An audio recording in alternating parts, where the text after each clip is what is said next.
I love to cook.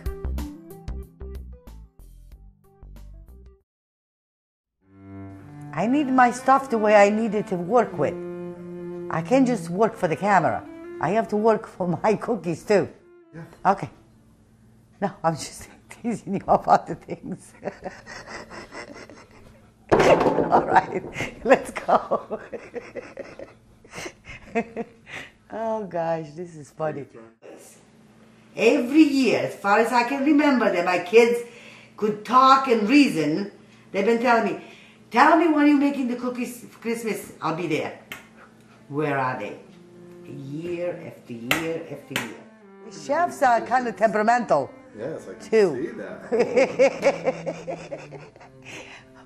You like your setup? I like mine. Do you mind? I don't know. How did you learn how to cook?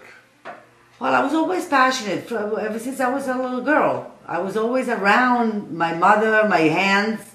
Actually, my hands were the one that taught me the most, because my mother had so many kids. My great hands, that were the ones that actually raised my mother, were always around because they never got married. There were 3 of them. So 2 of them loved to cook. Those were the ones that prepped like big meals for holidays, for gatherings, for whatever, you know. And me being passionate, I was always around. And I used to drive them crazy because I was always there with my nose on top of everything, you know. Everything that I do now, it's from memory, wow. from just watching them do it. Wow. I never actually did any of them before I got married. Really? None. They wouldn't allow me. Now, how long have you been married? 43 years. Oh yeah. Long time. Happy times. Yeah, for the most part. For the most part. I can't really complain. I have no right to complain. Right. I had a good life. Good. Yeah. What's your favorite recipe? Oh my God, there is no such thing. There's so many of them. Really? I have so many of them. It's just, I don't know. I wouldn't even be able to pick right off my head. And by the time I was like maybe 15 or something, then I would start making like little treats. I would find a recipe for apple cake. I would make it, and my mother would go crazy. We don't really use dessert as a standard kind of thing in my home. It was just for the holidays. Right. Nobody, especially in the south of Italy, had that kind of habit, like you had dessert every day. You right. didn't. You just didn't. Special time. Right. So every time I say, Mom, can I go buy 3 eggs? They make it, are you crazy? She would start saying to me, please. If we didn't use butter, when I found recipes that needed butter, I had to go to the store and get the butter.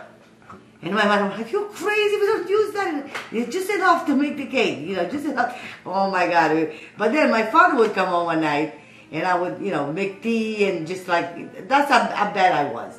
And my father would, oh, this is so nice. I love this. See, I have a daughter now that treats me like a king. He was so cute, oh my God. And to me, that was the best compliment. Just having somebody be happy about something like that. Right. That just made me happy. That's it. Yeah. It would just made my day, you know? This young man that's being silly is my grandson, who has been telling me while we're recording that he's hungry and he wants a Nutella sandwich. A Nutella sandwich! What is that? It's chocolate! It's a chocolate spread. I love it. Sometimes I make myself a sandwich with Nutella. And if you don't like crust, don't have it. Ask anyone to cut it off.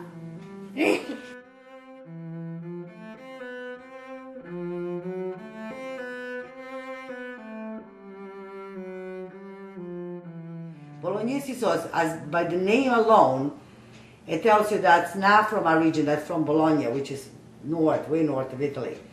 So we didn't make that. We didn't make that kind of meat sauce. So when I found the recipe and I made it the first time, I was like, what are you doing? You're making a mess. What is this? I'm like, don't worry about it. Let's see how it comes out. it became one of the favorites in the family. Oh, nice. I mean, these little notebooks like this. And I would write so small, so I would fit a whole recipe in on one of those little pages. I can't even read it myself now. It's so, I mean, how the hell do I even do that? I mean, unbelievable. It was crazy. It was, you know, it's just like all those memories that you put together in your mind. And it's like, you know, that was nice. You know, it's just like one of those things that my whole life, that's the way I've been. Right. And I'm still searching. I always search. And my husband's the one who now teases me. Why you need to watch these shows? You know how to cook already. You never stop learning, I tell him. Never.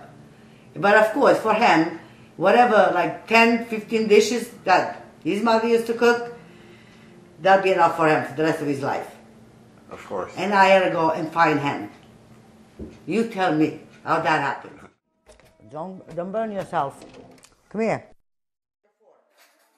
It's my favorite chicken. Is it your favorite chicken? Yeah. Who made it for you? Mooney. Is she the best cook ever? Yeah. How good of a cook is she? The best?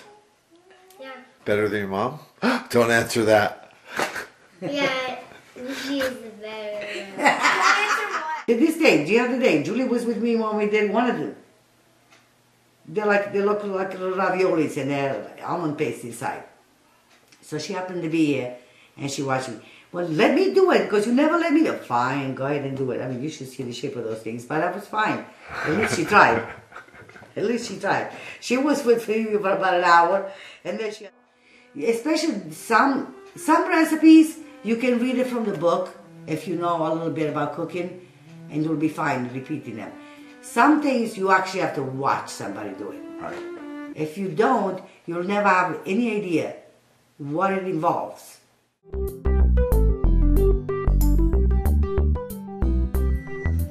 What are you fixing, Vito? The leftover from the restaurant. Ah, nice. I got some ham, you know, the string beans, Oh, potato. Beautiful. Amazing.